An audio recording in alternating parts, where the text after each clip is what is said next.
El caballero oscuro cubre un enorme castillo al borde del acantilado y una figura recorre sus pasillos. Lile abre la puerta del salón principal y es recibido por un hombre vestido de negro. Levantando su espada, se tambalea para ver al señor de los demonios, llamado Decano Nosferatu. El señor de los demonios estudia al hombre, observando lo desaliñado que parece para ser un aventurero. De hecho, lo único impresionante en él es la espada sagrada que empuña. Aún así, está preparado para este combate, porque sabía perfectamente que acabaría ocurriendo. Un destello brilla en sus ojos, y se ríe del hombre, diciéndole que un héroe no debería temblar tanto. La expresión de Lile se queda en blanco ante el comentario, y su oponente comenta además lo terribles que son su postura y el agarre de su espada. Señala al héroe y le pregunta cómo puede esperar derrotar al señor de los demonios con una técnica tan rudimentaria. Tirando del hombre hacia adelante, Din anuncia que luchará usando toda su fuerza. El héroe tiembla, y el señor de los demonios le provoca aún más preguntándole si tiene miedo. Lile finalmente pierde la paciencia y arroja su espada al suelo, diciéndole a su enemigo que la corte. Repite sus palabras, expresando su enfado por la situación y cuestionando el estúpido acto en el que están envueltos. Se le llenan los ojos de lágrimas y le dice a Din que pare, llamándole su maestro. No tiene ni idea de por qué necesita matar a su maestro, queriendo seguir lo que han ensayado. Le dicen que deje de llorar y que recoja su espada. Se miran como es debido, y el señor de los demonios dice que no hay otro camino. Para ser reconocido por el templo del Elíseo, el jefe del pueblo, debe matar a Din, que tiene los títulos de señor de los vampiros y señor de Nosferatu. Lau se enfada aún más, preguntando cómo puede ser llamado señor de los vampiros, cuando nunca bebió sangre. También llama la atención de su maestro sobre el título adicional de conocimiento sobre demonios, que ni siquiera formaba parte de las acusaciones. El hombre tiene razón, por supuesto. Din nunca se ha presentado como un vampiro, pero no se puede negar que es diferente de los humanos. Honestamente, ni siquiera él puede decir cómo llegó a serlo, ya que su existencia fue simplemente traída al mundo un día, y sin nada más que hacer, se limitó a vagar por el mundo. La sangre que fluye por él contiene 10.000 millones de veces más poder mágico que un ser humano. Atrae la magia que flota por el mundo, impidiendo que la edad y la enfermedad afecten a su cuerpo. Cuando descubrió esto, dedicó su tiempo a experimentos mágicos con su propia sangre. Los aldeanos se percataron de ello y acabaron tachándole de vampiro terrorífico. Cotilleaban sobre su paradero y sus experimentos poco ortodoxos, que pronto se consideraron motivos para expulsarlo del pueblo. Una noche, una multitud de aldeanos llamó a su puerta, portando horcas y antorchas. Desde entonces, durante 50 años, se le ha tratado como a un monstruo y se le ha dejado vagar lejos de la humanidad. Durante su tiempo como marginado, no se formaron recuerdos pacíficos, solo de dolor y odio. Un día, se encontró con un viejo castillo en medio del bosque. Entró a echar un vistazo. Al darse cuenta de que estaba vacío, el hombre solitario se preguntó si podría establecerse allí, pero luego se preocupó por lo que pensarían los aldeanos de los alrededores. Sorprendentemente, el pueblo vecino está lleno de ciudadanos despreocupados que le acogen alegremente en su casa. Le informan de que el castillo lleva tiempo abandonado, y que es libre de vivir allí si quiere. Antes de que se dé cuenta, están hablando de los daños que ha sufrido el castillo y haciendo planes para repararlo y mejorarlo. Al poco tiempo, se encontró con un castillo completamente funcional donde podía trabajar libremente en sus experimentos. Algunos niños vagabundos vieron una vez sus actividades y, a diferencia de los niños de antes, sus ojos estaban llenos de admiración, no de miedo. El pueblo le aceptó con normalidad, incluso le confiaron a sus hijos para que les diera clases. Le dieron un trono y, en algún momento, se convirtió en la deidad patrona del pueblo. A partir de entonces, pudo vivir tranquilamente durante 150 años, limitándose a experimentar y convivir con su pueblo. De vuelta al presente, Lile cae de rodillas, llorando y afirmando que su amo no ha hecho nada malo. De hecho, es su protector, familia, maestro, profesor y padre que nunca envejece. Vuelve a preguntar, rechazando la idea de que él, que no ha hecho nada malo, merezca algo parecido a la muerte. Din le dice que no llore ni se aflija, ya que es el primogénito del jefe del pueblo. Sin embargo, Lile sigue discutiendo, culpando a la enfermedad de Chimabu del giro de los acontecimientos, y diciendo que nada de esto habría ocurrido si no se hubiera propagado. Hace un año, en la capital real, Los ciudadanos luchaban contra una enfermedad desconocida. Los cuerpos enfermos llenaban las salas y los médicos no sabían qué hacer. Se formaban marcas oscuras alrededor del cuerpo y las fiebres seguían empeorando. No importa lo que intenten hacer, un caballero sagrado se dirige a los ciudadanos de la capital, diciéndoles que no deben temer, pues el templo del Elíseo pronto se ocupará del asunto. Además, difunde la idea de que la fe puede curar la enfermedad y que el arrepentimiento de sus pecados les liberará de la oscuridad. Le aplauden y le ruegan que les enseñe el camino de la misericordia, y se les indica que beban agua bendita para salvarse. Sin embargo, los cadáveres comienzan a amontonarse en el centro de la capital. Un hombre informa de que el número de infectados sigue aumentando y que la enfermedad mortal se ha extendido a varias regiones. El número de muertos supera ya los 10.000 y ya no hay sitio para enterrar a los que han sucumbido. El caballero sagrado golpea la mesa con el puño, frustrado por haberse visto atrapado en un callejón sin salida, sin saber cuál es el origen del problema. El hombre continúa con su informe, diciendo que el miedo de la aldea en la región del Desfiladero no ha informado de ninguna muerte. En la aldea, Dean estudia una mano marcada con marcas negras, lo que confirma la presencia de la enfermedad Sinmin Rayu, que ha sido frecuente en la capital real. Los demás suspiran ante tus palabras, sabiendo que ya han muerto innumerables personas y temiendo por ellas. Afortunadamente, usted les consuela, diciendo que ha examinado las medidas preventivas de epidemias anteriores. Dicho esto, nunca se ha enfrentado a algo así. La gente de su aldea ni siquiera ha tenido mucho contacto con la capital real. Se pregunta si el mensajero y el corredor se contagiaron mientras estaban fuera. En cualquier caso, ordena que todos los sospechosos de la infección sean llevados inmediatamente a su castillo. Dado que las enfermedades humanas pueden afectarle a él, confía en poder ocuparse de los viejos lugareños. Al poco tiempo,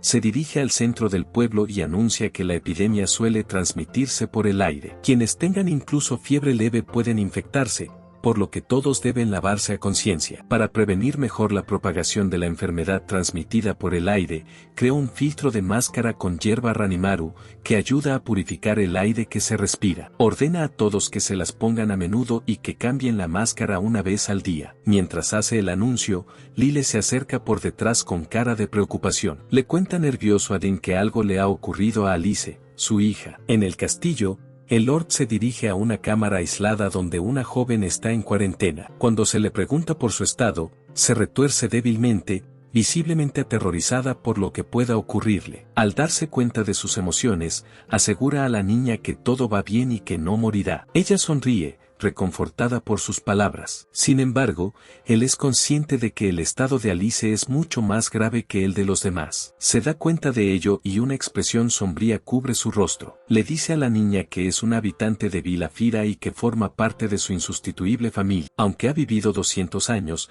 la muerte es inevitable. Y es aún más terrible cuando hay familia de por medio. Coge una cuchilla y se la pasa por el dedo. Como ser sobrenatural, su sangre puede usarse como medio mágico, y contiene propiedades purificadoras. Concede su sangre al niño, así como al resto de su familia. Al hacerlo, consiguió salvar a la aldea de la epidemia de Chimundiu. Sin embargo, su hazaña antinatural llamó la atención de la capital real, que convocó a Lile para que explicara cómo habían superado la enfermedad. Él relató los sucesos de su aldea, pero el gran caballero sagrado de la capital los interpretó de forma diferente. Dean fue apodado el Señor de Nosferatu y fue tachado de monstruo que influyó en el miedo del pueblo. El caballero cree que él es definitivamente ese monstruo de hace 100 años. Se conservan registros con relatos de testigos de alguien llamado el Señor de los Vampiros y de un demonio solitario que chupa sangre y manipula la magia. Aunque es un ser aterrador, su descubrimiento es una bendición para la capital real. El hombre pregunta de qué está hablando, y el caballero se da la vuelta, diciendo que son buenas noticias para ellos. Con una mirada siniestra, revela el plan para atribuir la plaga de Cheminu al señor de los demonios y difundir la noticia entre el público. De vuelta en Vilafira, Lile golpea la mesa con el puño, furioso por las intenciones del templo Elysium. Han leído el pergamino en el que se les informa de que los habitantes de Freera están siendo atacados por la magia oscura de Dean, lo que les permite evitar la plaga, igual que han dicho que la capital le echa toda la culpa a él. Es más, cuando intentó negar su testimonio, Lile recibió la orden de coger la espada sagrada y matar a su señor con ella, lo que serviría como prueba de la inocencia de Aldea Libre, según el decreto de la familia real. Pide desesperadamente a su señor que piense en una solución, no queriendo dejarse presionar para cometer el acto. Sin embargo, Dean se limita a decirle que siga adelante, ya que de todos modos no tienen elección. El pueblo parece estar obligado por el decreto, y está seguro de que él y el jefe piensan igual cuando se trata de proteger a su gente. Así que, para ganarse la confianza del templo del Elíseo, necesita matar al señor de los demonios antes que ellos. Se lo pide a Lyle como parte de su responsabilidad como jefe de la aldea. De vuelta al castillo, los dos se enfrentan, pero el jefe sigue cargando con su espada. Odia la idea de tener que hacerlo él mismo. Surge la idea de su Alice, y no tiene ni idea de qué decir a una niña que expresa constantemente su deseo de convertirse en la novia de su señor. Dean dice que aún es joven y le pide que ayude a la niña a encontrar un marido humano cuando crezca. Le ruega a su amo que huya. El templo del Elíseo no es una entidad a la que puedan engañar fácilmente. Si empiezan a perseguirlo, los aldeanos podrán detener su avance. Sin embargo, el grupo es conocido por acaparar magia poderosa y artefactos antiguos. Tanto es así que fueron capaces de situarse entre los nobles y la realeza. ¿Qué pueden hacer los aldeanos si ni siquiera él, su señor, puede hacer nada para oponérseles? La hora de la muerte se acerca y las puertas de la sala se abren. Se pronuncia el nombre del Señor de los demonios y los santos caballeros del templo del Elíseo anuncian su intención de purgarlo. Reaccionando ante la situación, Lyle vuelve a apuntar con su espada a su señor. Dean retoma su papel de monstruo maligno y arremete contra el insensato caballero, jactándose de su poder supremo sobre ellos. Antes de que el jefe de la aldea pudiera evaluar la situación, su señor se empala con la espada sagrada, le atraviesa el pecho y cae sobre los hombros de su amigo. Sorprendentemente, le dolió. No esperaba tanto dolor. Vivir una vida humana no estaba tan mal. Aunque no podía tener hijos, era bueno tener algún tipo de familia. Dado el sacrificio y los problemas por los que había pasado, le ordena a Lyle que disfrute del momento. Empuja al héroe, liberándose de la espada y tosiendo sangre. Su visión empezó a nublarse y el dolor era interminable. Ya sospechaba que no era inmortal. El jefe aún tiene mucho que hacer, pero está distraído por lo que acaba de ocurrir. Recordando las palabras de su maestro, anuncia que el malvado mago Dean ha sido derrotado por el jefe de la aldea Frier, Lautu Carmen. Los santos caballeros le alaban y aplauden. Dean se tambalea en el suelo, satisfecho con el resultado de su pequeño movimiento. Dicho todo esto, busca a su familiar murciélago, queriendo seguir con su plan de apoyo. Sabiendo que las cosas saldrían así, pretende que su alma abandone su cuerpo y entre en el murciélago. Sin embargo, su cuerpo tiembla y cae. No esperaba morir tan rápido. Incapaz de hacer la transferencia mental, le brota sangre de la boca. Su mano cae al suelo. Su plan parece haber fracasado. Al final, no consiguió ocultar su dirección y fue descubierto por una gran organización, y sucumbió a la muerte. Reflexionando sobre su vida, piensa en cómo podría haber dejado que más humanos le conocieran. Si lo hubiera hecho, quizás su familia no se habría visto envuelta en el lío y quizá habrían vivido en paz. Al cerrar los ojos, una voz suena en su mente, preguntándole si se reencarnará. Le dice que ha cumplido sus condiciones y que puede reencarnarse si quiere. De nuevo le pregunta si a él, Dean, le gustaría volver a vivir en el mundo. Abre un poco los ojos y ve a Lyle llorando en el suelo. La voz dice que tienen que llegar a un acuerdo. Al principio, cree que la voz desaparece, pero se da cuenta de que es su conciencia la que se va. La voz dice que se reencarnará en un humano y entonces su cuerpo empieza a temblar. Lyle se da cuenta y su amo le dice que se verán la próxima vez. El jefe asiente. Esas fueron supuestamente las últimas palabras de Dean, o eso creía él. Creía que su amigo estaba de acuerdo con sus palabras, pero ahora no estaba seguro. Recordó todo esto en su 10º cumpleaños, como un niño diferente. Yuki recuerda la voz de años atrás, preguntándole si quería reencarnarse. A día de hoy, todavía se pregunta qué significa eso. Se levanta de la cama y piensa profundamente en lo que ha sucedido hasta ahora. Han pasado 3 años desde que recuperó sus recuerdos como decano Nosferatu. Debido a este largo periodo, por fin se ha acostumbrado a tener los recuerdos de su vida actual y de sus vidas anteriores. El cuerpo en el que vivió durante 13 años, así como el anterior que tuvo durante 200. Ambas cosas acabó aceptándolas. Él es Dean, señor de Nosferatu, pero también es Yuki Grosaria, el segundo hijo del varón. Tras ser asesinado por Lile, planeó transferir su alma a su murciélago. Para ello, dedicó tiempo y esfuerzo a acostumbrar a su familiar a su sangre. Incluso preparó hechizos para la transferencia. Por desgracia, fue un fracaso total, ya que murió antes incluso de transferir su propia alma. Se desploma decepcionado, pero se levanta rápidamente, diciendo que era la primera vez que lanzaba un hechizo así y añadiendo que él tampoco había muerto nunca. Con eso, se convence a sí mismo de que el fracaso era inevitable. Tras su fracaso, una voz resonó en su cabeza, preguntándole si quería reencarnarse. Al poco tiempo, renació como humano. Sin saber quién lo reencarnó, mira por la ventana, preguntándose cuánto tiempo ha pasado desde entonces. El territorio del varón está muy lejos de la capital real. Es esencialmente el campo. Al parecer, George Groseria, cabeza de la familia Groseria, lo acogió como hijo ilegítimo. Tiene un hermano mayor, Cyrus, y una hermana menor, Rumia. Juntos, los cuatro forman la familia. Al no haber nacido de la difunta esposa legítima del varón, no tiene derecho a ser heredero. Por lo tanto, es imperativo que decida qué hacer a continuación. Se pregunta si irá a la escuela o si será un aventurero. Sin embargo, esas son preocupaciones para más adelante. Por el momento, el antiguo señor de los demonios necesita aprender más sobre los humanos. En su vida anterior, no logró integrarse plenamente en la sociedad humana, y antes de instalarse en su castillo, fue expulsado de su aldea y tachado de monstruo. Aunque finalmente encontró la paz, fue como deidad guardiana del pueblo de Freera. Todo esto provocó su prematura muerte. Yuki se mira la mano,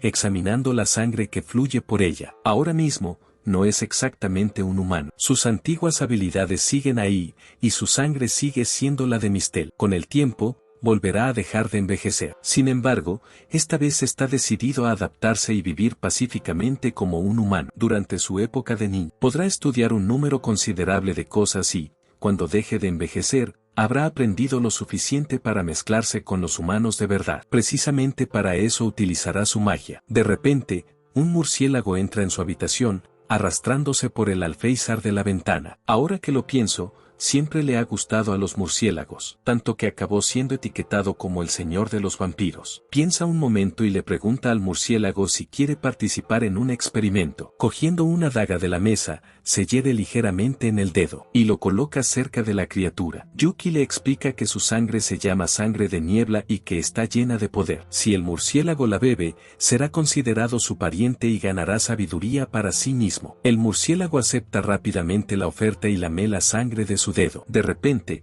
sus ojos se iluminan y el murciélago salta, saludando a su nuevo amo. Le agradece que le haya dado el poder de la palabra y le dice que está deseando servir a su amo. Teniendo en cuenta que sus poderes acaban de despertar, Yuki está encantado de que su pequeño experimento haya funcionado. Ahora sabe que los que toman su sangre pueden convertirse en sus sirvientes. Esto no puede considerarse una dominación completa, ya que se requiere el consentimiento de ambas partes. En cambio, se trata más bien de una relación mutua, en la que ambas partes salen beneficiadas. Le pregunta al murciélago si conoce un lugar donde puedan poner a prueba su magia, y este le sugiere que el lugar está en las montañas, pero advierte a su amo que tenga cuidado, ya que a veces pueden aparecer monstruos, como osos negros, pájaros que gritan por la noche y conejos rabiosos. Bueno, si esos son los únicos monstruos, entonces no debería ser demasiado problema para ellos. Planea ir allí por la noche y le dice al murciélago que le guíe cuando llegue el momento. Su nuevo seguidor se marcha y llaman a su puerta. Es Rumia, su hermana pequeña, que ha venido a llamarle para comer. Yuki la regaña un poco, reiterando las palabras de su hermano mayor, diciéndole que deje de salir del edificio principal todo el tiempo. Ella argumenta que solo quería preguntarle cómo ha estado mientras se dirigen a la cafetería. Él malinterpreta el gesto y piensa que es una petición de informe de situación. Así que él le cuenta su día, contándole cómo desayunó, leyó libros para prepararse para la escuela, estudió esgrima y practicó por su cuenta. Antes de que pueda continuar, Rumia adopta una expresión irritada y le dice que debería tener más cuidado con los sentimientos de una mujer. Aunque está evidentemente enfadada, niega sus verdaderos sentimientos. En cualquier caso, Yuji le tiende la mano, ofreciéndose a caminar con ella. Juntos, caminan de la mano hacia el comedor. Soplan fuertes vientos, que hacen que las ventanas de la casa traqueteen constantemente. Además, el edificio lleva allí mucho tiempo, ya que fue construido incluso antes de que su padre construyera la casa de grosería. Los dos hermanos piensan en lo bueno que sería tener un hechizo mágico que pudiera ayudar con el ruido. Incluso se preguntan si el gremio mágico Lindavear, al que asiste su hermano mayor, tiene un hechizo similar. El gremio de magia Lindavear es una escuela de magia y un instituto de investigación que acabó convirtiéndose en una gran organización. Para garantizar la continua matriculación de la realeza y la clase alta, se exige que los niños que se matriculen sean de la nobleza. Se rumorea que los aprendices del gremio aprenden magia poderosa y antigua. Aunque le interesa, la magia antigua le recuerda a Yuji el templo del Elíseo y, francamente, no quiere involucrarse más con ellos. Su hermana le llama, sacándole de sus pensamientos. Le pide que se lo repita. Aunque le molesta que no le escuche, se jacta frustrada de haber recordado las lecciones de ese día. Mientras le dice que respire hondo, recuerda sus clases de pronunciación con Rumia. Al parecer, la pronunciación utilizada por los humanos es necesaria para los cantos empleados en magia. Es más, parece que los poemas que utilizan no han cambiado desde entonces. Aunque se dice a sí mismo que deje de pensar en su pasado, no puede evitar recordar cómo enseñó a los niños de la aldea libre cuando fue derrotado. El salón de su castillo se suponía que era una sala del trono, pero en realidad era simplemente un aula para sus lecciones con los aldeanos. Como todos estaban ansiosos por aprender, la tasa de conocimiento de la aldea alcanzó inesperadamente el 100% y los aldeanos sorprendieron incluso a los ciudadanos de la capital real con su alfabetización. Cuando llegan al final de una escalera, Rumilla empieza a decir algo, pero su hermano le dice que se ha acabado el tiempo y que ahora tienen que ir a sus comedores por separado. Ella empieza a llorar, diciendo que quiere comer con su querido hermano, pero él le recuerda que eso no es algo que puedan hacer. Una voz interrumpe la conversación y dice que preocuparía a la chica ser egoísta. Al otro lado de un pasillo, un hombre dice que deben conocer su lugar y que este simple conocimiento es imprescindible para los que se dedican a la magia. El hombre de mirada perversa es Casal Mijin, un hombre contratado por el varón para ayudar a Zeros, que le persigue, a entrar en el gremio. Se dirige groseramente a Yuki y le dice que, aunque el chico no lo sepa,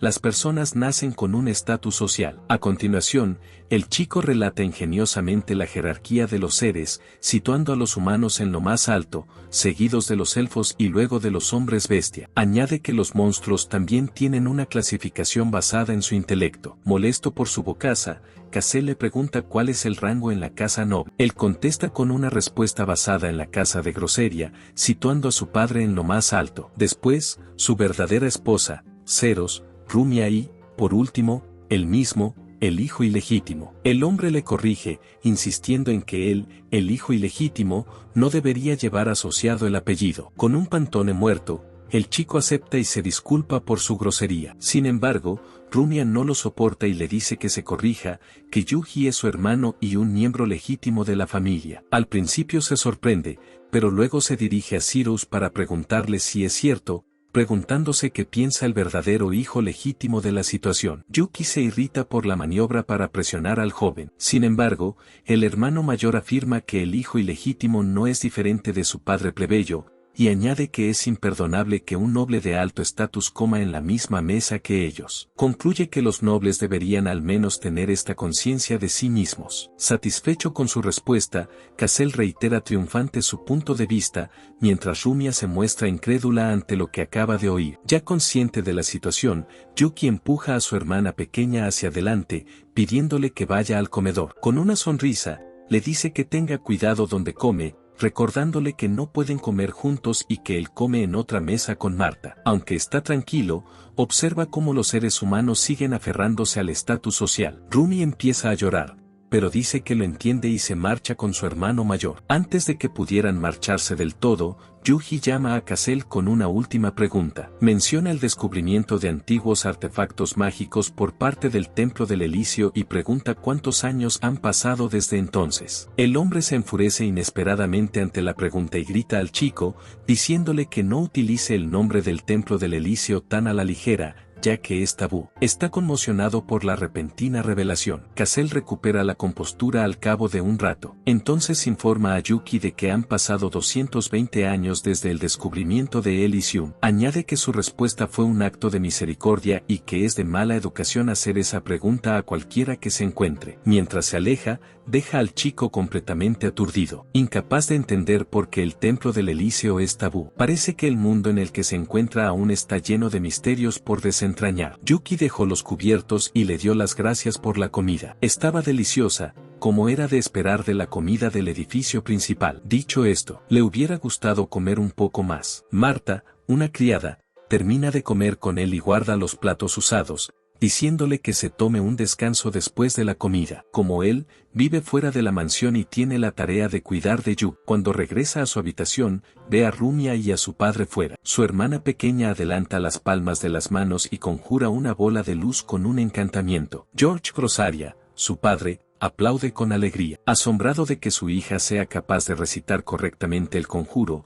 dice tímidamente que es porque practica mucho, y añade que hay otros que pueden hacer cosas aún más increíbles. Negándose a mantener la calma, le dice que vea su demostración y utilice el mismo hechizo. Invoca su propia bola de luz. Durante el dulce momento padre-hija, Yuki los observa y se da cuenta de que los cánticos y los efectos de los hechizos no han cambiado desde el pasado. Es más, la calidad no ha mejorado ni disminuido. Han pasado 220 años desde el descubrimiento de Elysium, lo que significa que han pasado 200 años desde que murió, teniendo problemas para aceptar la realidad. Lo piensa durante un rato. Han pasado 220 años desde que el templo de Elysium descubrió magia y artefactos antiguos, y él murió 20 años después del descubrimiento. Así que realmente es cierto. También significa que Lyle y Alice ya no están en el mundo. Se limita a suspirar, ya que no puede hacer nada más. Tumbado en su cama, intenta comprender la situación actual del mundo. El nombre del país ha cambiado,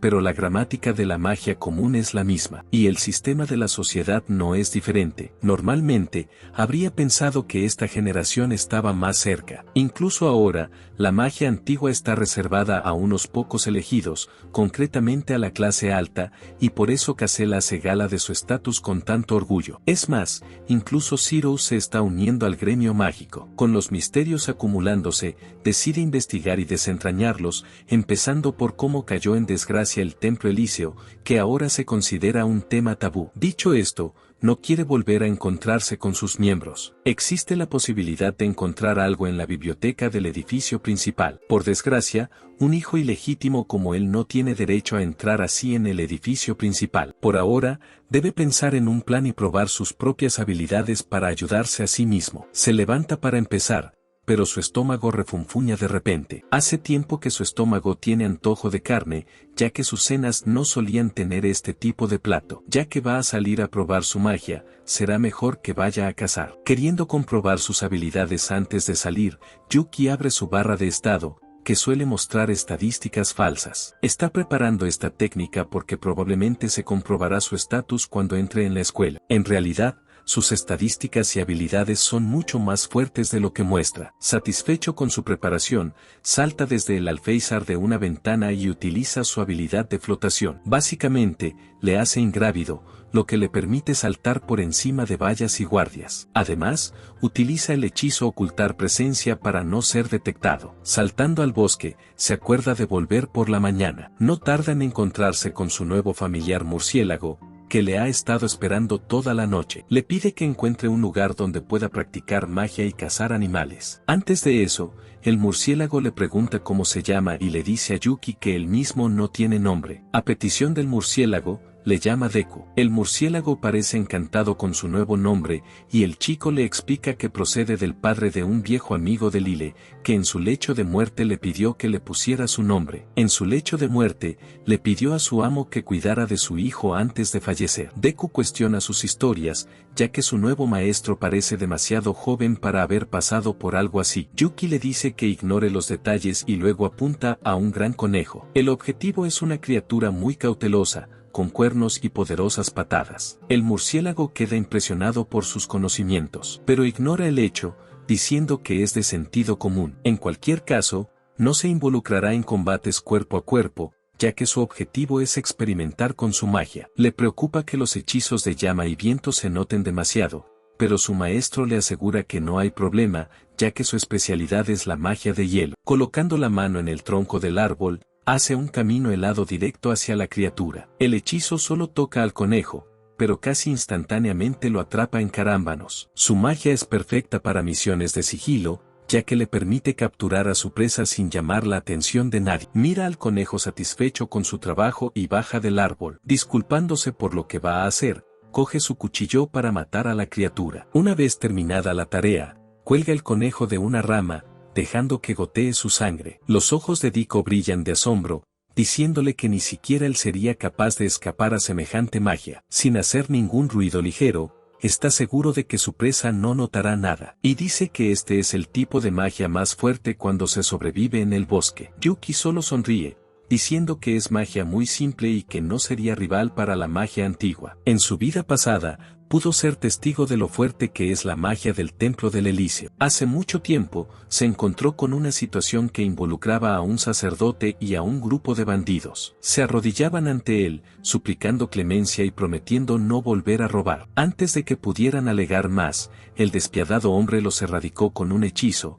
afirmando que los del Templo Elíseo no pueden ignorar a quienes alteran el orden de la sociedad. De un solo golpe, el sacerdote eliminó a todo el grupo de bandidos. La magia normal utiliza cánticos y conjuros para canalizar la magia. Su magia de hielo está simplificada, pero aún así puede usarla repetidamente. Mientras tanto, la magia de los antiguos puede usarse sucesivamente, incluso sin gastar maná. Aunque predicaban las enseñanzas de su fe, en realidad eran un grupo despiadado especializado en magia de combate. Esa era la razón por la que se esforzaba tanto por evitar luchar contra ellos. Yuki admite que si hubiera podido usar magia más fuerte en su vida anterior, Lile no habría tenido que matar. Reflexiona que no quiere unirse al gremio mágico, especialmente si gente como Cassel está involucrada en él. Justo entonces, Deku aparece y le informa de que sus aliados han encontrado otro gran conejo. Yuki se sorprende al oír hablar de su aliado, y el murciélago responde alegremente que todos quieren unirse a él cuando se enteran de su existencia. En ese momento,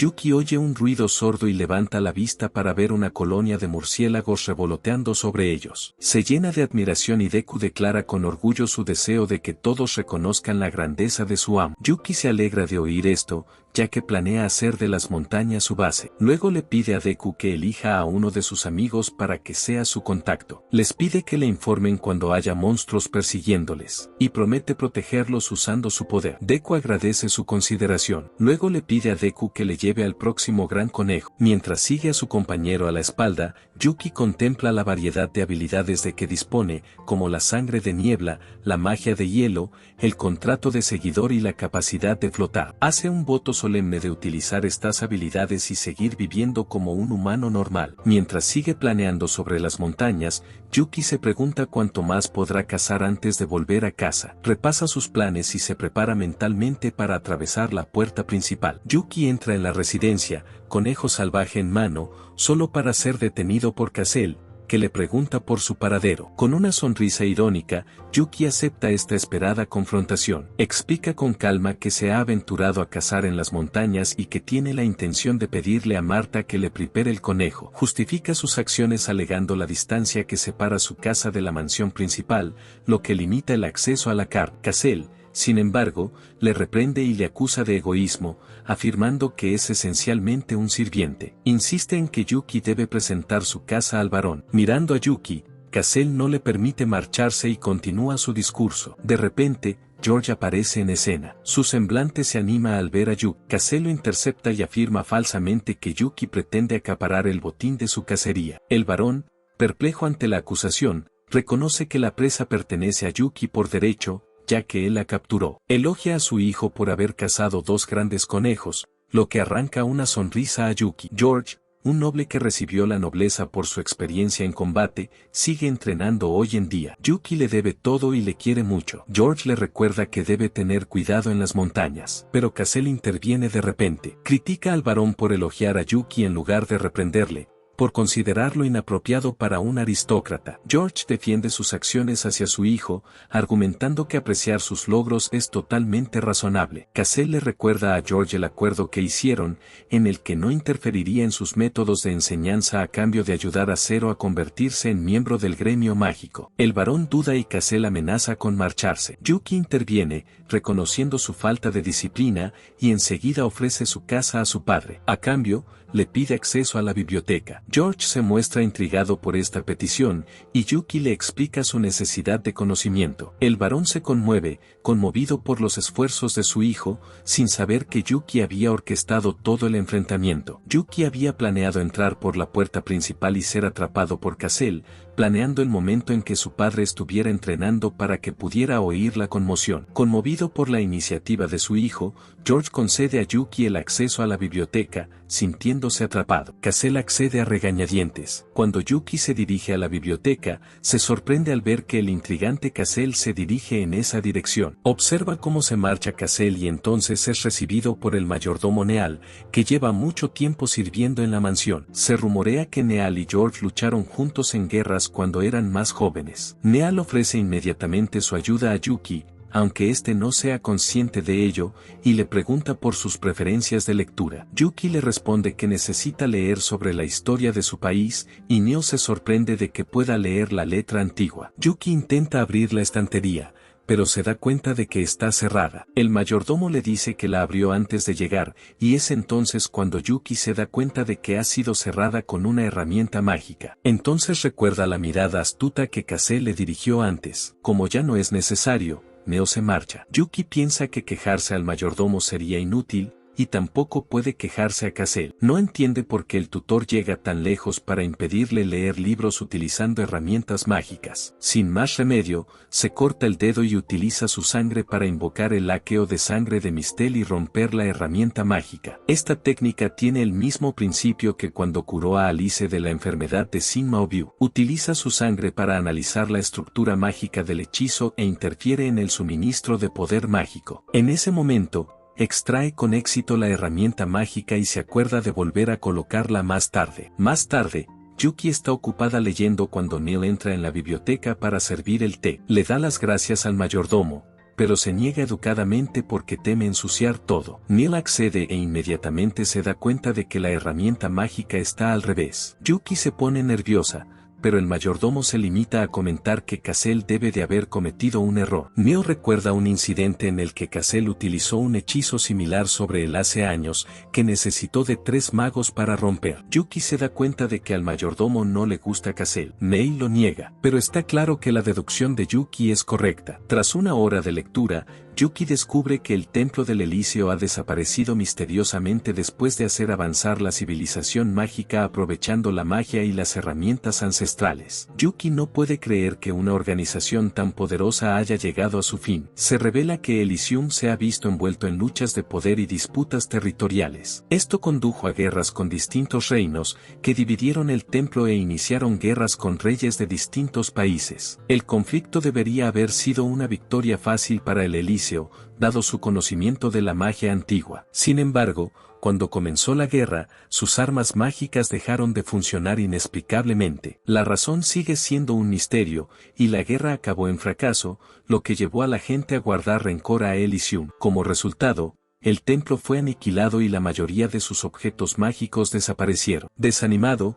Yuji se deja caer en su cama, decepcionado por el hecho de que los humanos no hayan conseguido aprovechar la magia para mejorar su calidad de vida. Podrían haberla utilizado para necesidades como agua caliente y mantas mágicas durante el invierno. Además, Yuki descubre en su lectura que la espada mágica fue destruida durante la excavación, una gran decepción. Al final, no pudo encontrar ninguna información sobre su anterior aldea, pero sí descubrió que el gremio de magos de Limbel se había hecho con el control de la magia antigua. Tras la destrucción de Elysium, los recuerdos de Alice inundan de repente su mente, y decide saber más visitando la capital real. Cree que las grandes bibliotecas de la ciudad le ayudarán a descubrir el paradero de Vila Fira. Yuki piensa en sus próximos pasos. Considera si liderar a los residentes, asistir a una academia y convertirse en aventurero para ocultar su inmortalidad, ya que no será el cabeza de familia. También piensa partir en busca de las ruinas de Vila Fira. Piensa en buscar a los descendientes de Alice para obtener información. Finalmente,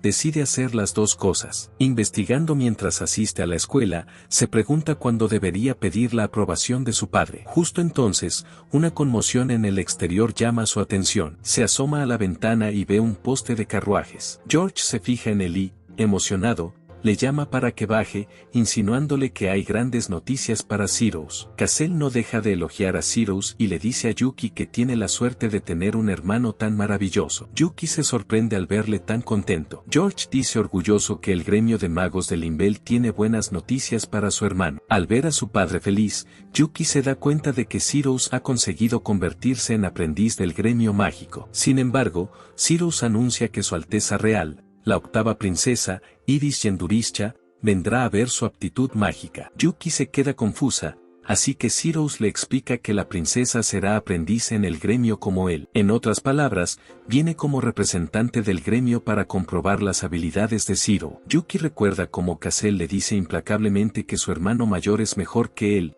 pero se pregunta por qué la princesa les hará una visita. Cassel bromea diciendo que es por su eterna devoción a escribir recomendaciones para Cyrus. Añade que el gremio se da cuenta de la aptitud del heredero para la magia y que la princesa se encargará de ponerlo a prueba. Cyrus exclama entusiasmado que se trata de un acontecimiento poco frecuente, lo que hace que su padre resplandezca de orgullo. Cassel ve esto como una oportunidad para declarar que Yuki no debe aparecer durante la llegada de la princesa. Insiste en que un bastardo como él debería quedarse en su habitación y no respirar. Esta afirmación provoca una fuerte reacción de George y Cyrus, pero Cassel le insta a que reniegue también de Yuki. Le amenaza con presentarle a Yuki a la princesa y decirle que son iguales en estatus. Es evidente que Cyrus se siente amenazado, pero cuando Yuki le mira, se da cuenta de que no puede odiar a su hermano por su gran parecido con su padre. Cyrus habla por fin y anuncia que un plebeyo como su hermano menor no puede ser presentado a la princesa. Cassel le anima a decirlo claramente. Obediente,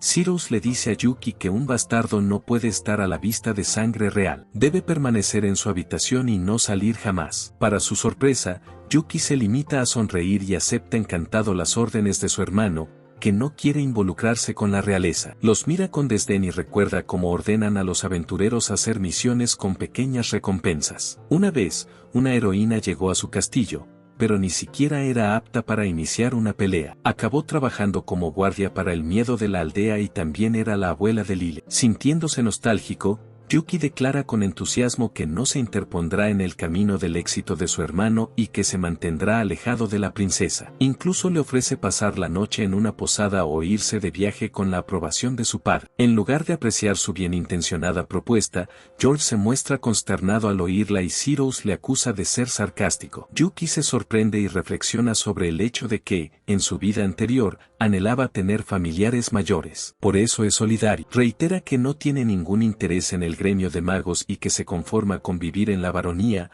solo quiere ser útil. Además, podría haber cierta etiqueta que tiene que aprender, y podría avergonzarlos. Tampoco le interesa la magia antigua, ya que se ha dado cuenta de que puede causar destrucción, como ocurrió con el templo del Elíseo. Asegura a su hermano que no causará ningún problema durante su evaluación con la princesa. Sin embargo, Cyrus se enfurece y acusa a Yuki de subestimar su capacidad para convertirse en mago. Yuki está confuso por la forma en que su hermano tergiversa sus palabras. Cyrus le dice enfadado que es un desagradecido y le mira con desprecio. George se interpone entre sus dos hijos y le dice a su primogénito que Yuki no quería hacerle daño. Emocionado, Cyrus le dice a su padre que quiere mostrarle a Yuki el poder de la magia antigua. Esta petición es repetida por Cassel, que insiste en que Yuki debe conocer el verdadero valor de la magia antigua para no ser grosera con la sociedad aristocrática. George duda un momento, pero finalmente cede y declara que luchará contra Cyrus para determinar su fuerza. Pide su espada y anuncia que Cyrus hará un simulacro de batalla con él. Yuki intenta quitarle la espada, pero George insiste en que se quede a ver el combate. Jorge aclara que los criados tienen prohibido entrar en el campo para evitar que presencien la magia antigua,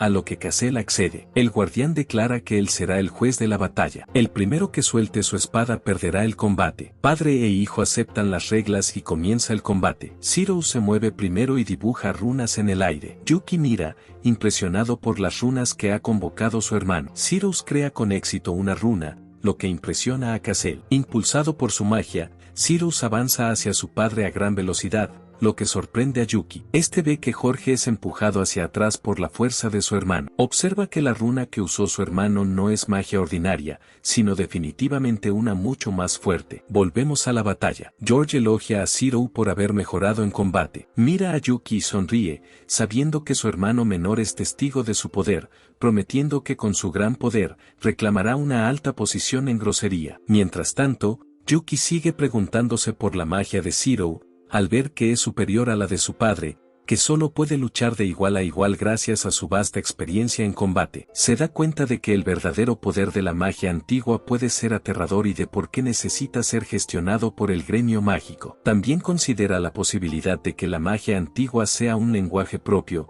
ya que no entiende la teoría que hay detrás de ella. Memorizando las runas de Zero, intenta dibujarlas en sus manos utilizando su propia sangre. Yuki las dibuja con éxito, pero de repente siente una oleada de magia fluir a través de él. Es como si volviera a su antiguo cuerpo como Mordin. Entra en pánico, dándose cuenta de que podría poner a todos en peligro. Abruptamente, abandona la batalla, despidiéndose de su padre y de su hermano porque se siente mal. Sin embargo, Zero corre tras él en su estado de impulso. Decidido a no ser atrapado, Yuki corre más rápido, dejando atrás a Zeros, que se sorprende de que su hermano sea más rápido que él en su estado de impulso. Cyrus intenta alcanzar a Yuki, pero este desaparece completamente de su vista. Mientras tanto, Yuki se da cuenta de que invocó la magia ancestral con solo dibujar las runas con su propia sangre. A Cyrus le perturba el hecho de que Yuki sea más rápido que él. Sospecha que su hermano pequeño también debe de haber utilizado magia antigua. Cassel lo refuta,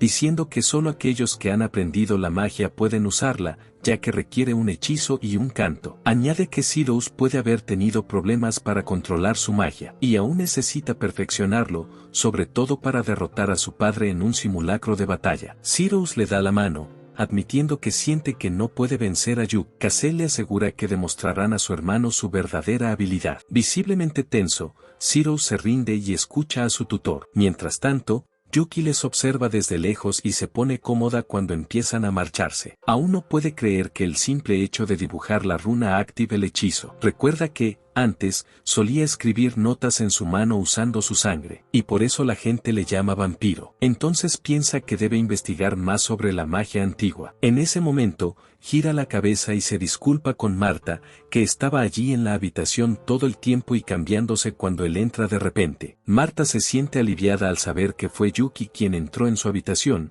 pues ya le había prometido lealtad. Recuerda la época en que su madre estaba enferma y Yuki habló con su padre para contratarla en su lugar. Ella reconoce que están vivos y bien gracias a su amabilidad. Yuki recuerda entonces la época en que la madre de Marta cuidó de él, a pesar de ser un bastardo, por lo que no puede abandonar a Marta. También fue antes de que llegara Cassel, así que la baronía aún era tolerante. Además, se siente mal porque ella cuide de él a pesar de estar tan lejos de la mansión principal. Marta responde que siempre ha estado agradecida a Yuki por visitar a su madre enferma, así que no es una tarea para ella. Yuki se ríe porque simplemente lo hacía por aburrimiento, pero ella insiste en que la salud de su madre ha mejorado gracias a él. Yuki le responde que es solo una coincidencia, pero ella lo rechaza, jurándole lealtad. Agradecida, Yuki le dice que para él es una amiga, no solo una criada. Marta se muestra igualmente agradecida y sellan su amistad con un apretón de manos. Después, Yuki le pregunta si no le preguntará nada cuando haya entrado por la ventana del segundo piso. Sin embargo, Marta no se escandaliza, ya que sabe lo increíble que es Yuji, que solía protegerla cuando eran niños, como ahuyentar insectos con magia o curarle la mano quemada. Ella le promete guardar el secreto, por lo que él se lo agradece. Al recordarlo, Marta le pregunta a Yuji si hay algo que quiera decirle después de verla cambiarse de ropa. Él se avergüenza y le dice que es guapa. En respuesta, ella se ofrece a lavarle el pelo, pero él se niega nervioso. Más tarde, George le dice a Yuki que se quedará en la posada del pueblo cuando llegue la princesa, pero prefiere que su hijo se quede en su habitación. Yuki le asegura a su padre que todo está bien. Después de todo, fue él quien se ofreció voluntario para salir. Además, Marta estará con él, así que no tendrá que preocuparse. Para su sorpresa, su padre le abraza y le pide disculpas por sus faltas, diciéndole que no está capacitado para ser un aristócrata y un padre para él. Avergonzado, mira a Marta, que les da la espalda, pidiéndoles que continúen su conversación. Yuki se rinde al abrazo de su padre. Recuerda cómo consolaba a los niños antes, sin saber lo cálido que se siente al ser consolado. En su vida anterior no tuvo padres, pero ahora tiene un padre, hermanos y un amigo que le hacen estar agradecido por haberse reencarnado en humano. Yuki da las gracias a su padre y le asegura que estará bien con Marta. George se despide de ellos y Yuki vuelve a expresar su gratitud. Marta se inclina ante su varón y promete cuidar de su joven amo. Mientras tanto, Zero sigue preocupado por su encuentro con Yuki. Kase le asegura que solo los elegidos pueden producir la magia antigua y que es imposible que Yuki la utilice. Comprende que Zero desconfíe de su hermano, pero no debe perder la concentración, sobre todo porque es evidente que su padre prefiere a Yuki antes que a él, lo que demuestra que su hermano menor codicia su posición de heredero. Zero duda, pero Kase le saca de su ensueño envenenando su mente. Reitera que Yuki está convirtiendo a sus sirvientes en aliados, tratando de convencerla regalándole presas cazadas. Pero, afortunadamente, lo detuvo. Zero hace una pausa y pregunta si su hermano realmente quiere sobrepasar su derecho. Su tutor se lo confirma, diciendo que es algo común entre la aristocracia. Con odio en los ojos, Kase le dice que un bastardo como Yuki es un desagradecido y se cree mejor que el verdadero heredero. Le pide a Zero que no vacile y que confíe en él, ya que es su único verdadero aliado contra Yuki, que planea derrocar. Le promete su lealtad, a pesar de no ser digno de su confianza. Zero lo niega y dice que confía plenamente en él. Kase sonríe, levanta el amuleto que le dio a Zero y le dice que lo repita, diciendo que Yuki Grosaria es el enemigo al que debe enfrentarse, pase lo que pase. Zero repite las palabras y el amuleto brilla. El tutor le asegura que puede hacer el examen de magia con confianza y que Yuki no tiene ninguna posibilidad contra él. Mientras tanto, Neo le dice a Yuji que la princesa llegará dentro de 5 días,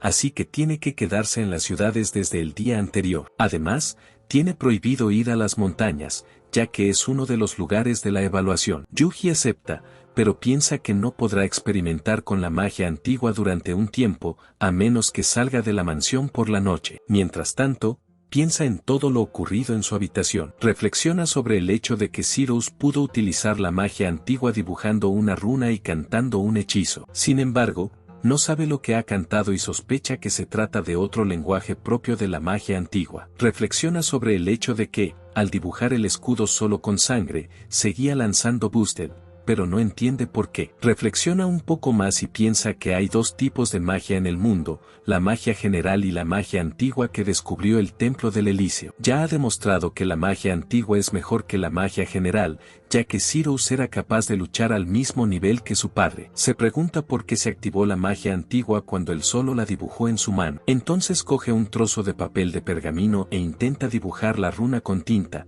pero no pasa nada. Entonces intenta dibujar la runa en su mano usando su sangre como antes e, inmediatamente, la magia se activa. Puede moverse rápidamente y saltar alto. Sin embargo, el efecto se disipa rápidamente en unos 10 minutos. También observa que cuando la magia de la sangre se acaba, el escudo de armas también desaparece. Yuki intenta dibujar el escudo de armas en el pergamino usando su sangre, pero no se activa. Se da cuenta de que su sangre mistel debe ser la razón por la que puede usar la magia antigua. Comprueba el estado de sus habilidades y se sorprende al ver que ha adquirido magia antigua como habilidad adicional.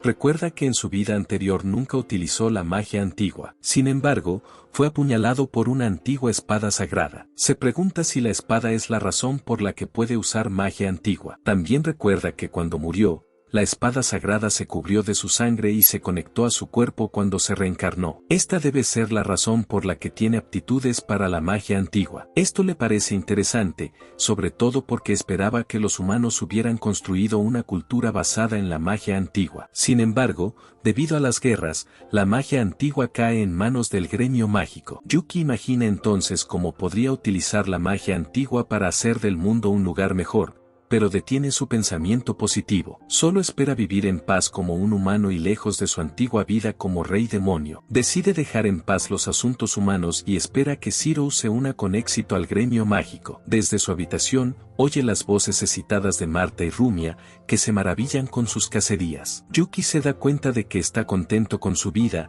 a pesar de ser un hijo ilegítimo. Ya no le acusan de ser un monstruo, y ahora es un humano corriente que puede disfrutar de su carne una vez a la semana. Espera que su vida anterior deje de atormentarle. A la mañana siguiente, Yuki sobrevuela las montañas, reprendiéndose por haberse quedado dormido. Anoche comió demasiado pancake de Marta, lo que le provocó un coma alimentario, y su cuerpo tenía muchas ganas de dormir. Como las montañas están restringidas a la tarde, planea hacer sus experimentos por las mañanas. Deku llega y le dice que todos sus aliados le están esperando para saludarle. Yuji les agradece el gesto, pero prefiere pasar desapercibido mientras practica sus habilidades. En su lugar, les pide que le vigilen mientras lleva a cabo sus experimentos. Yuji continúa sus experimentos en la mansión, dibujando runas en ambas manos, con la esperanza de conseguir un doble impulso. Empieza a experimentar y corre por el bosque. Empieza a sentirse abrumado por la velocidad a la que corre, y el paisaje se desdibuja porque sus sentidos no pueden seguir el ritmo de su velocidad. Entonces intenta flotar, recordando la sensación de volar en su vida anterior. Como antes, el efecto de la magia desaparece al cabo de 10 minutos. Yuki se da cuenta de que la forma tradicional de lanzar hechizos antiguos tiene una desventaja, ya que se pueden utilizar de uno en uno mediante cánticos. Mientras tanto, él puede lanzar varios hechizos dibujando muchos escudos de sangre mistel. Empieza a disfrutar de su experimento y se pregunta qué ocurrirá si utiliza 3 runas a la vez. Alimenta su curiosidad y acaba agotado porque es demasiado para el cuerpo de un niño de 13 años. Al cabo de 10 minutos, el efecto de la magia desaparece por fin y Deku viene a ver cómo está. Yuki se da cuenta de que utilizar 3 hechizos al mismo tiempo es imposible y se pregunta qué ocurrirá si dibuja un escudo de armas en el cuerpo de Deku. El murciélago parece entusiasmado por probarlo, así que Yuki lo hace accidentalmente. Dibuja el escudo en las alas de Deku e inmediatamente le pregunta si se siente extraño porque va a borrarlo. Deku le detiene, ya que se siente abrumado por las runas mágicas. Vuela a una velocidad increíble, e incluso sus ondas sonoras mejoran. Yuki le recuerda que tenga cuidado, ya que la velocidad es difícil de controlar. Deku vuela alto y elogia a Yuki por tener un poder tan increíble. Mientras mira fijamente al murciélago, Yuki reflexiona que la magia antigua es aterradora, por lo que es apropiado que el gremio mágico la controle. Después de todo, los plebeyos deberían aspirar a una educación escolar general y tratar la magia solo como un pasatiempo. No queriendo llegar tarde al desayuno, Yuki llama a Deku mientras se pregunta qué va a comer. Sin embargo, el murciélago informa de que ha encontrado a gente cerca luchando contra animales salvajes. A Yuki esto le resulta incómodo, sobre todo cuando descubre que están luchando contra osos negros. Suspira y comenta que eso no tiene remedio, ya que los viajeros se adentran en las montañas sin estar preparados. Afirma que no le importa, pero Deku se escandaliza cuando le ve correr a toda velocidad hacia el bosque. Yuki dice que la montaña es el lugar de la evaluación de su hermano, y que podría posponerse si hay un accidente. Le asusta la idea de que Cassell se enfurezca por ello y corre a la montaña para salvar a los viajeros. Mientras tanto, en lo más profundo de la montaña, un grupo de viajeros lucha contra un oso negro. Un caballero pide a la princesa que huya mientras el oso lanza un rugido ensordecedor. La princesa no está de acuerdo y se niega a dejarlo solo. Culpa a las personas que le dieron el mapa de la montaña. Asegurándole que era seguro, le dice a su caballero que permanezca alerta mientras planean su próximo movimiento. El caballero se ofrece voluntario para hacer el cebo mientras la princesa utiliza su magia para derrotar a la bestia. El caballero avanza hacia el oso negro, mientras la princesa canta una antigua magia. El oso sigue rugiendo mientras forcejea con el caballero. Cuando el hechizo se completa, la princesa ordena al caballero que se aleje. Entonces libera su magia, la ráfaga de llamas de Ifrit, y la dispara contra la bestia. El oso se retuerce de dolor mientras se quema. La princesa sigue disparando su magia hasta que el oso se desploma. El caballero se disculpa inmediatamente ante la princesa, pero ella le hace callar. Dice que está oyendo a más bestias. Ella mira las cartas que recibió antes diciendo que el lugar es seguro, pero resulta que hay bestias amenazantes cerca. La princesa le pide a su noche que huya del bosque, pero de repente aparecen 2 osos negros. La superan fácilmente y la derriban contra un árbol. Se hace daño en la espalda y entra en pánico cuando los 2 osos la acorralan. Debido a la herida, pierde la voz y no puede recitar hechizos. El caballero grita por ella, mientras uno de los osos se acerca lentamente para atacarla. La princesa tiembla, incapaz de moverse mientras el oso levanta la mano para atacarla. Cierra los ojos, anticipando el ataque. Sin embargo, se eleva y oye una voz. Abre lentamente los ojos y se sorprende al ver a Yuki, que la lleva en volandas. Yuki le advierte de que es época de cría del oso negro, por lo que es demasiado peligroso permanecer en las montañas. La princesa se sorprende al ver a un salvador desconocido que utiliza el booster mientras la lleva a toda velocidad. Tras ponerla a salvo, Yuki se prepara para atacar a los osos mientras ordena a sus murciélagos que ayuden al caballero. Los murciélagos atacan al oso con balas sónicas, dejándolo débil. La princesa se queda perpleja al ver cómo los murciélagos dominan al oso negro, mientras que Yuki queda impresionada por sus aliados. Asombrado al ver de nuevo su poder, le dice a la princesa que use su magia mientras él hace de cebo y ataca al oso. Corre hacia la bestia a toda velocidad, haciendo que la princesa se pregunte cómo un aumento de nivel 1 puede darle tal velocidad. Yuki entra en combate con el oso, apuñalándolo mientras la princesa canta su hechizo. Yuki entonces infunde su magia de hielo en la herida de la bestia, incapacitándola. La princesa se queda perpleja al ver esto. Al darse cuenta de que su salvador es un mago competente, se da cuenta de que su hechizo ya no es necesario, pero Yuki la anima a asestar el golpe final. Deseosa de volver a ver su antigua magia, la princesa canta de nuevo su hechizo, lanzando fuego ardiente contra el oso. Al ver esto, Yuki avisa al caballero y a Deku para que se pongan a salvo. Al final, el grupo consigue derrotar a los dos osos negros. Aliviados por haber sobrevivido, la princesa y el caballero expresan su gratitud a Yuki por haberlo salvado. Yuki mira a la radiante princesa, pensando que es otra candidata para el gremio de magos. Sin embargo, cuando la mira de cerca, no puede evitar pensar que es muy parecida a la chica de su pasado, Alice. Yuki desestima el sentimiento y les pregunta a ambos por su propósito en el peligroso bosque. El caballero explica que alguien les aseguró que era seguro estar en las montañas. Yuki pregunta por la fuente de esa información y se sorprende al saber que fue Cassel. Refunfuña sobre la necesidad de que su tutor sea más cauto con la información que le proporciona. La princesa le pregunta entonces por su identidad, pero Yuki se presenta como un cazador corriente que está explorando el bosque. La princesa,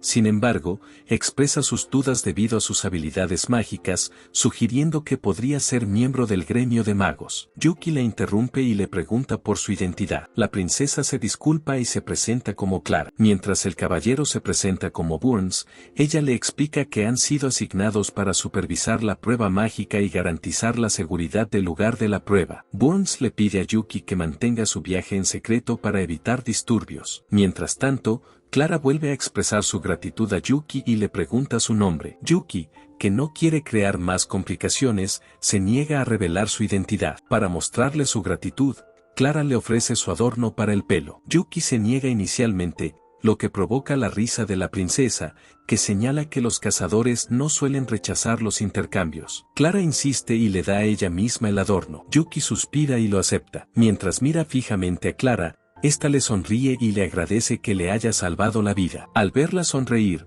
Yuki no puede evitar mencionar que se parece a alguien que conoce, dejando a Clara perpleja. Él le aconseja que lo ignore. Se ofrece a escoltarles fuera de las montañas con la ayuda de su bastón. La princesa le expresa su gratitud una vez más. Más tarde, mientras Burns conduce el carruaje fuera de las montañas, comenta el hecho de que Yuji aceptara el adorno de Clara sin pedir más. Clara queda impresionada por el joven, destacando sus increíbles habilidades de combate para su edad. Ella recuerda la batalla, y está fascinada por la forma en que Yuki apunta a los puntos vitales de la bestia. Dice que desearía tener a alguien con sus habilidades a su lado. Burns está de acuerdo y añade que ser su caballero es un honor con el que todos sueñan. Clara suspira, lamentando no haber podido conocer el nombre de su salvador y esperando tener la oportunidad de reencontrarse con él. Se pregunta si el joven sobre el que Cassel ha estado escribiendo, Zeros Grosseria, podría ser el nombre de su salvador. Eso es todo, amigos. Espero que te haya gustado y no olvides comentar y suscribirte al canal. Muchas gracias y hasta la próxima.